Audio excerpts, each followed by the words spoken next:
I run. My boots thunder on the parquet, shattering the dead silence. I burst into the auditorium, a vast space that swallows sound.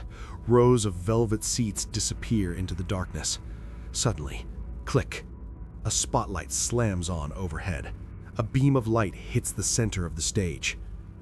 There he stands, the mannequin from the art room. But now it is dressed.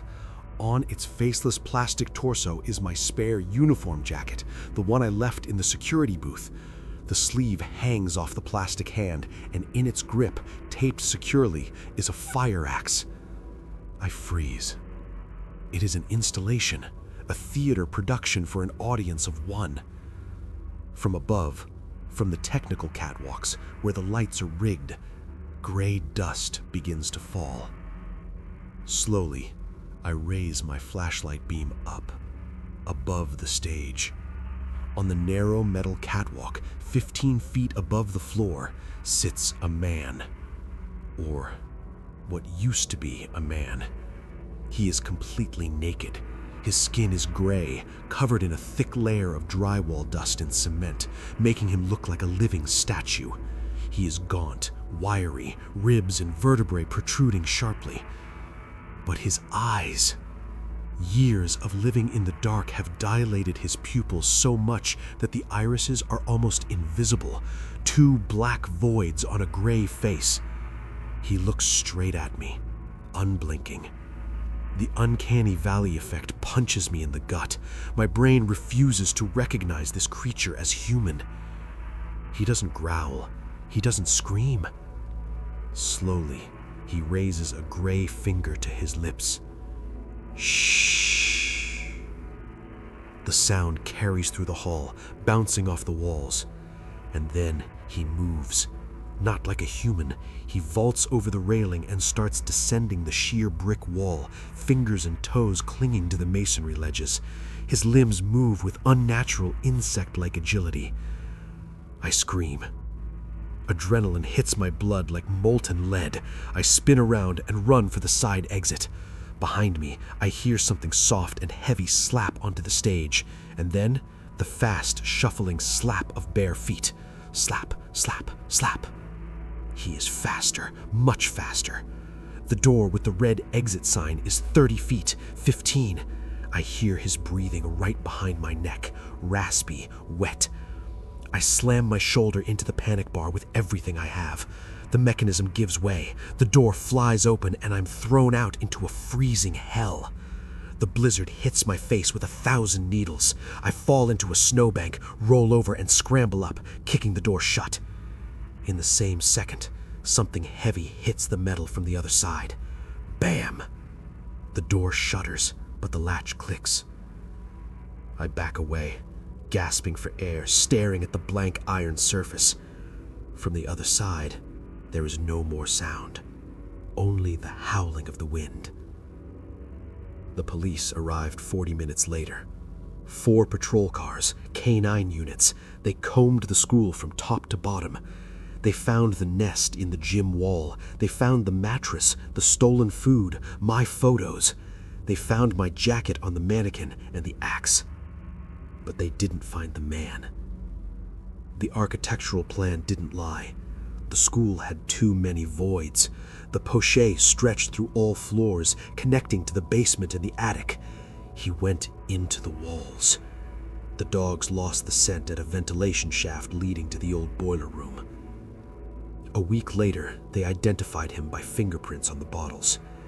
It was Dr. Eris Thorne, the school psychologist. He went missing 5 years ago after a scandal involving accusations of voyeurism. Everyone thought he jumped off a bridge. The body was never found. It turns out, he never left. He just moved inside.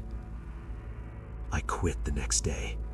I packed my things and moved to another city, 300 miles from Northwood. I rented an apartment on the top floor of a new building. No dropped ceilings, no thick walls, thin partitions where you can hear the neighbors watching TV. I need that noise. Silence scares me. I see a therapist. I was diagnosed with PTSD and paranoia. I know it's paranoia. When I hear scratching at night, I tell myself it's mice or the house settling. I check the vent grates every evening, screwing them down with new bolts.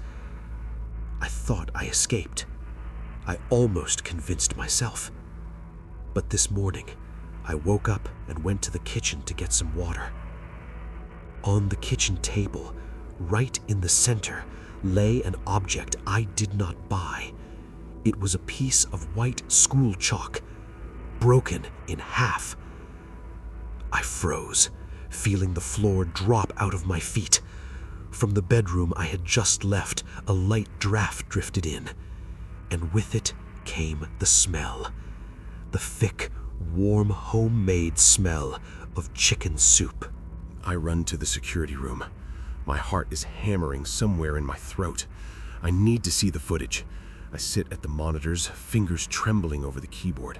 I rewind 40 minutes. Camera in the history hallway.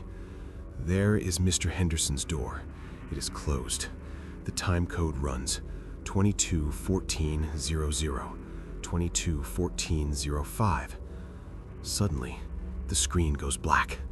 I tap the monitor. Come on! 10 seconds later, the image returns. 22:14:15. The door is now ajar. I stare at the numbers. They didn't just skip. Seconds 05 through 15 were cut. The system didn't show signal loss. Someone logged into the system and deleted that chunk. Cold sweat breaks out on my forehead. This isn't a draft. This isn't a forgetful janitor. Someone is here, and this someone knows the security system better than I do. I grab the radio. Dispatch, I have a break-in. Northwood High, code 1031. Copy, Northwood. The dispatch's voice sounds sleepy, breaking through the static. Patrol is tied up on the highway. Massive pileup due to ice. ETA is at least 1 hour. Is there a direct threat to life? Do you see the subject? No, but there are traces. Someone is altering camera footage. Wait, Elias, lock yourself in the booth. We'll send a car when one frees up. An hour. I can't wait an hour. I take out my telescopic baton. The click of metal is comforting, but only for a second. I take pepper spray in my left hand. I go hunting. I return to where the pipe was hot, near the gym. I enter the storage room for mats. It's dark, smells of rubber and old sweat. I shine the light up towards the ceiling. The ventilation grate, massive, 3 feet by 3 feet, is slid to the side. I drag over a ladder. It creaks under my weight. I climb, trying not to breathe. The flashlight beam shakes. I look into the black hole of the ventilation. It's not just a shaft.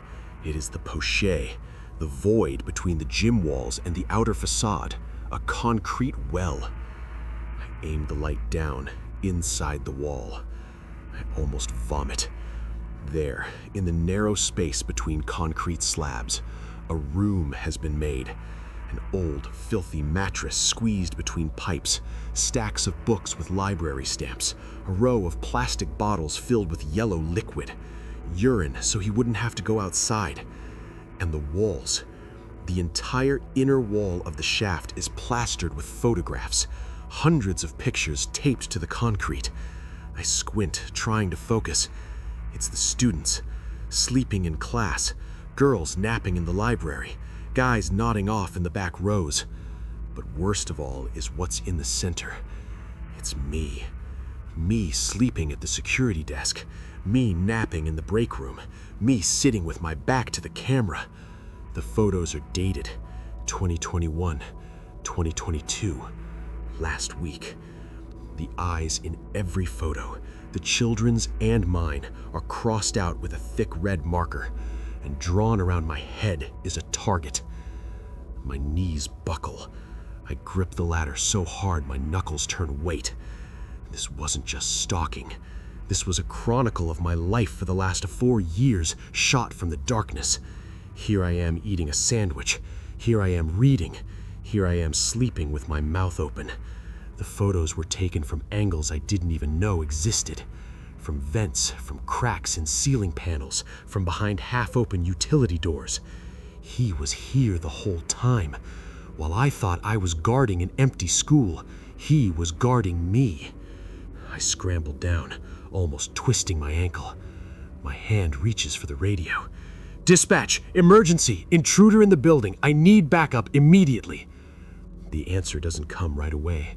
The radio hisses, spitting static, and then a voice breaks through the white noise. It wasn't the dispatcher. It was my voice. "Her venture. Seek. Don't sleep. Sleep. Sleep. Sleep." The sound is distorted, pitched down an octave, like it was passed through a demonic filter and played backwards. I recognize the tone. I was humming that stupid tune to myself half an hour ago in the hallway. He recorded me. He is listening to my frequency. And now, he is playing with me. I switch off the radio with shaking fingers. In the silence of the gym, the echo of my breathing sounds deafening. I need to leave. Screw being a hero. I sprint to the main gym doors leading to the lobby. I push the bar. Locked. I look at the card reader. The light is red. "Open!" I slam my master key against it. A beep of denial. The system is rebooting. All electronic locks in the wing have gone into lockdown mode. He cut me off from the main exit. The only way out is through the auditorium. There are old mechanical doors with panic bars. They don't need electricity. Have you ever wondered who designs schools? I mean, really thought about it. Northwood Regional High is a massive slab of brutalism erected in the 70s. Concrete, right angles, and slit windows like fortress arrow loops. I once found old documents in the archive. The architect who drew these plans spent most of his career designing correctional facilities, prisons, and you can feel it. The hallways are too long, the visibility too perfect, a perfect panopticon. But there is something else. In architecture, there is a term, poche. On blueprints, this is what they call the space between walls that is filled in with black. In modern buildings, these are just thin partitions, but in old structures like this one, the dead zones can be up to 1 meter wide. They're needed for massive ventilation shafts, pipes, and wiring. On the school plans, these zones take up almost 15% of the building. Emptiness, no man's land. I've worked here for 5 years, and until tonight, I thought the only things living in these walls were rats and drafts. It is 10 p.m., Christmas break. The building has been empty for a week. The heating is on economy mode, keeping the corridors at a chilly 60 degrees. I start my rounds. My steps on the linoleum sound like gunshots. The only constant sound here is the hum of old fluorescent lamps. Bzzz. The sound of an electrical hive that drills into your brain if you listen too long. Outside, the blizzard is so thick I can't see the parking lot. Snow hits the glass like handfuls of sand. Inside, absolute, crushing silence. The kind of silence that has weight. It presses against your ears. I enter Wing C, the science sector. A smell hits me suddenly. It's not bleach and it's not dust. It is chicken broth. The rich, fatty scent of hot, homemade soup.